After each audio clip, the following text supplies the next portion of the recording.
अस्सलाम वालेकुम दोस्तों, अमेरिका से जावेद राठौर का सलाम। दोस्तों, 9 मई के अफसोसनाक वाक़यात के बाद पीटीआई और इमरान खान के इर्द गिर्द घेरा तंग हो गया है।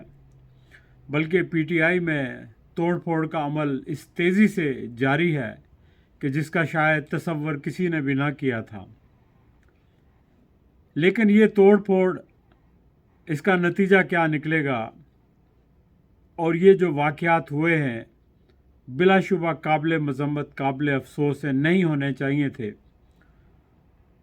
और इसमें किसने क्या किरदार अदा किया, ये जानना बहुत ज़रूरी है। देखें, इसमें तो शक नहीं कि पीटीआई की लीडरशिप ने बराह रास्त फ़ौज को तनकीद का निशाना बनाया, बाजवा साहब पर हुकूमत के ख़ात्मे की ज़िम्मेदारी डाली और कुछ जर्नैलों पर इमरान खान पर कातलाना हमले की ज़िम्मेदारी डाली। लेकिन ये कोई नई बात नहीं थी, सिर्फ अंदाज नया था। इससे पहले भी जब कभी जिसको भी इक़्तिदार से हटाया गया उसने फ़ौज को मुर्द इल्ज़ाम ठहराया, लेकिन डायरेक्टली नहीं, इनडायरेक्टली। एक नवाज शरीफ हैं जिन्होंने फ़ौज के ख़िलाफ़ बातें की, लेकिन उस वक्त की जब वो मुल्क से बाहर जा चुके थे। लंदन पहुंचकर उन्होंने समझा कि अब वो महफूज मकाम पर है। तो इससे पहले भी ये इल्ज़ामात फ़ौज पर लगते रहे, लेकिन अभी नया ये था कि इमरान खान ने बराह रास्त पाकिस्तान में रहते हुए फ़ौज के ऊपर खुलकर इल्ज़ामात लगाना शुरू कर दिए। अब इस सारे किरदार में फ़ौज का क्या रोल था और क्या नहीं था, वो फ़ौज भी जानती है, पाकिस्तान के अवाम भी जानते हैं। लेकिन देखें, इसमें सिर्फ आप अकेले इमरान खान को या पीटीआई को ज़िम्मेदार करार नहीं दे सकते। बिलाशुबा उनका भी किरदार है। उन्होंने एक कंटिन्यूसली एक रेट्रिक यूज़ की कि फ़ौज इसके पीछे है, लेकिन ये कई अरसे से लोगों के जहन में ये चीज़ बैठ चुकी थी कि जब भी पाकिस्तान में हुकूमतें बनती हैं या टूटती हैं, उनके पीछे फ़ौज होती है। मेरा ख्याल है ये वक्त ऐसा था कि फ़ौज को इस इम्प्रेशन को, इस परसेप्शन को, जो लोगों के अंदर ये परसेप्शन पैदा हो चुकी थी, उस राय आमा को रिवर्स करना था, इसको ख़त्म करना था, ताकि फ़ौज का अदारा जो है उसकी क्रेडिबिलिटी बहाल हो, उसकी न्यूट्रलिटी बहाल हो। चूँकि फ़ौज का अदारा सारे अवाम और मुल्क के लिए इंतहाई आम और एक जैसा होना चाहिए। लेकिन अनफॉर्चुनेटली इस तरफ कोई ख़ास तवज्जो नहीं दी गई, और इस जानब में फ़ौज के अदारे से भी कोई पॉजिटिव स्टेप नहीं उठाए गए। जो भी स्टेप उठाए गए, जिस तरह एक प्रेस कॉन्फ्रेंस की आईएसपीआर के डीजी और एसआई के सरबराह ने, वो प्रेस कॉन्फ्रेंस भी उसका नेगेटिव इम्पैक्ट हुआ, जिसमें कहा गया कि फ़ौज सियासत में मुलव्वस नहीं। लेकिन उस प्रेस कॉन्फ्रेंस में जब एक पार्टी और उसकी लीडरशिप को हद से तनकीद बनाया गया, तो ऑब्वियसली लोगों ने इसका मुख्तलिफ मतलब लिया। फिर उसके बाद जो प्रेस कॉन्फ्रेंसेस आई आईएसपीआर की तरफ से भी, उन्होंने भी जलती पर तेल का काम किया। और फिर ख्याल ये था कि शायद फ़ौज की नई क़यादत अपने आप को पुराने आर्मी चीफ की पॉलिसी से अलग करके फ़ौज का जो इमेज है वो रेस्टोर करेगी। लेकिन अनफॉर्चुनेटली उन्होंने उन्हीं पॉलिसियों को कंटिन्यू रखा, और उन्होंने ये महसूस किया कि नहीं, फ़ौज ताकत के ज़रिए जो है वो अपनी क्रेडिबिलिटी को रेस्टोर करेगी, और शायद लचक दिखाना, इससे फ़ौज का नुकसान होगा या मोरल डाउन होगा, वट एवर रीज़न। तो उन्होंने वो पॉलिसीज़ कंटिन्यू रखी, और उनका पूरा फ़ायदा जो है वो पीडीएम की हुकूमत ने उठाया। चूँकि पीडीएम के लोग पुराने पॉलिटिशियंस हैं, उनको मालूम है कि चीज़ों को मनूवर कैसे किया जाता है, तो उन्होंने पूरी तरह हालात को मनूवर किया। एक तरफ इमरान खान जो है वो बेसिकली एक स्ट्रेट फॉरवर्ड, सीधे और जज्बाती इंसान है। उनको जो है इंड्यूस किया जाता रहा कि वो इस तरह की हरकतें करें और उनके कारकुनों को भी, और दूसरी तरफ उन्होंने अपनी प्लानिंग कर रखी और फ़ौज को भी ये बावर कराया जाता रहा कि इमरान खान जो है ये नाकाबिल कबूल है और ये मुल्क के लिए अच्छे नहीं हैं।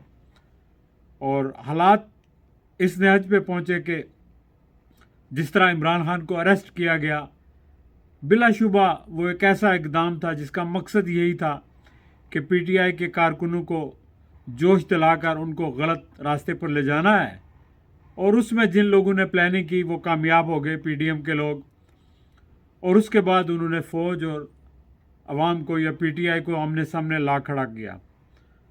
जाहिर है कि इस एक्शन से पीटीआई की साख को भी नुकसान पहुंचा और साथ ही पाक फ़ौज की साख को भी नुकसान पहुंचा कि दुश्मन मुल्क क्या कहेगा कि भाई फ़ौज के कोर कमांडर के घर पर हमला हो गया है, जीएचक्यू पर हमला हो गया है, तो ये फ़ौज वाकई कमज़ोर है। फिर इसको पीडीएम ने पूरी तरह एक्सप्लॉइट किया और मेरा ख्याल है फ़ौज के अदारे ने भी ये महसूस किया कि अगर अब हम सख्ती नहीं दिखाएंगे, नरमी बरतेंगे, तो ये फ़ौज का जो इमेज शेटर हुआ है, ख़त्म हुआ है, ये कैसे बहाल होगा। उसके लिए फ़ौज ने कहा कि हम किसी को माफ़ नहीं करेंगे, आर्मी अदालतों में मुकदमात चलाएंगे और सख्त एक्शन लेंगे। तो ये फ़ौज के अदारे को शायद इसलिए करना पड़ा कि उन्होंने दुनिया के सामने भी अपने मसल्स दिखाने हैं, साबित करने हैं और ये बताना है कि फ़ौज ही वाकई मुल्क के अंदर एक बहुत बड़ी ताकत है और उससे कोई पंगा नहीं ले सकता। तो शायद इस लिहाज से उनका ये डिसीजन फ़ौज के अदारे के लिहाज से वक्ती तौर पर ये ज़रूरत भी इसकी हो या उनके पास यही हाल हो। लेकिन मैं चीज़ों को और पर्सपेक्टिव में देखता हूँ। मैं जो एक्शंस हैं उनके लॉन्ग टर्म जो रिएक्शंस होते हैं या रिपरकशंस होते हैं, जो नताइज होते हैं, मैं उनको देखता हूँ। लेकिन अनफॉर्चुनेटली हमारे मुल्क में जो भी डिसीजन लिए जाते रहे, चाहे वो किसी भी फ़ौजी क़यादत की तरफ से या सियासी क़यादत की तरफ से, वो डिसीजन जो हालात होते हैं उनको पेश नज़र रखते हुए लिए जाते रहे। लेकिन उन डिसीजन में इस चीज़ को पेश नज़र कभी भी नहीं रखा गया कि हम जो काम कर रहे हैं इसके रिपरकशंस लॉन्ग टर्म क्या होंगे। जैसा कि कराची में MQM का बनाना एथनिसिटी की बुनियाद पर उसका मुल्क को कितना नुकसान हुआ, और इस तरह बहुत सारी और चीज़ें हैं कि जिनका पाकिस्तान को नाकाबिल तलाफ़ी नुकसान हुआ। आप तालिबान का बनाना कह दें, यही काम सियासतदानों ने भी किया, हमारे अदारों ने भी किया। लेकिन अनफॉर्चुनेटली गलतियां सबसे हुई हैं और अभी भी कर रहे हैं। लेकिन अभी ज़रूरत इस चीज़ की है कि वो अपनी गलतियों से सबक सीखें। देखिए, गलतियां इमरान खान ने भी की हैं, बेतहाशा की हैं, हमारी फ़ौजी क़यादत से भी होती रही हैं, हमारे सियासतदानों से भी होती रही हैं, हमारी जुडिशरी से भी होती रही हैं। सब ने गलतियां की हैं। और अगर आप ये कहें कि फ़लाँ गलत है और आप सही हैं, ये बात भी दुरुस्त नहीं है। चूँकि सारे इंसान हैं, सबसे गलतियां हुई हैं, किसी ने जानबूझकर की हैं, किसी से अनजाने में हुई हैं। लेकिन अब आगे देखने की ज़रूरत है और आगे देखने के लिए मेरा ख़्याल है कि सबको एक स्टेप बैक जाकर अपनी अपनी गलतियों का अहाता करके एक दूसरे को स्पेस देना होगी और मुल्क के अंदर आइन और कानून को रास्ता देना होगा। अगर ऐसा न किया गया तो मैं नहीं समझता कि तशद्दुद और ताकत के ज़रिए कोई मसला हल किया जा सकता है। पहले इमरान खान जब हुकूमत में थे या अवाम की अक्सरियत साथ थी तो वो कहते थे मुज़ाकरात नहीं करेंगे, और अभी जब उन्होंने मुज़ाकराती कमेटी बना दी तो नवाज शरीफ कहते हैं जी कि इमरान खान से मुज़ाकरात नहीं हो सकते। भाई, जब कभी जो कोई ताकत में होता है वो मुज़ाकरात नहीं करता, जब कमज़ोर होता है तो उस वक्त वो मुज़ाकरात के लिए तैयार होता है, जो ताकत में होता है वो मुज़ाकरात करना नहीं चाहता। तो ये एक विशिष्ट साइकिल है जो चलता रहेगा, लेकिन इसका नुकसान मुल्क को पहुंचेगा। मुल्क तरक्की नहीं कर सकेगा तो इसी तरह सिस्कियां लेके कायम रहेगा और लोग भी सिस्कियां लेके जीते रहेंगे। तो इस जीने का और इस मुल्क का क्या फ़ायदा जहां लोगों को ना आज़ादी हो, ना सुकून हो, ना खुशहाली हो। तो मेरा ख्याल है कि इस वक्त पाकिस्तान के सारे लीडर्स को और जो लोग इक़्तिदार में उनको सोचना पड़ेगा کہ وہ جو کچھ کر رہے ہیں وہ صحیح ہے، ان کے ان اقدامات کے نتائج کیا نکلیں گے۔ اگر ان کے اقدامات کے نتائج اچھے نہیں ہوں گے، مجھے تو لگتا ہے کہ بالکل اچھے نہیں ہوں گے، تو ان کو ان کے اوپر نظر ثانی کر کے ایک دوسرا راستہ اختیار کرنا چاہیے۔ چلیں دوستو، اپنا خیال رکھیے گا، پھر انشاءاللہ آپ سے گفتگو ہوگی۔ بات لمبی ہو گئی، اگر آپ کو پسند آئے تو ضرور شیئر کیجیے گا تاکہ یہ ان اقتدار کے ایوانوں تک پہنچ سکے۔ بہت بہت شکریہ، اللہ حافظ، اپنا خیال رکھیے گا۔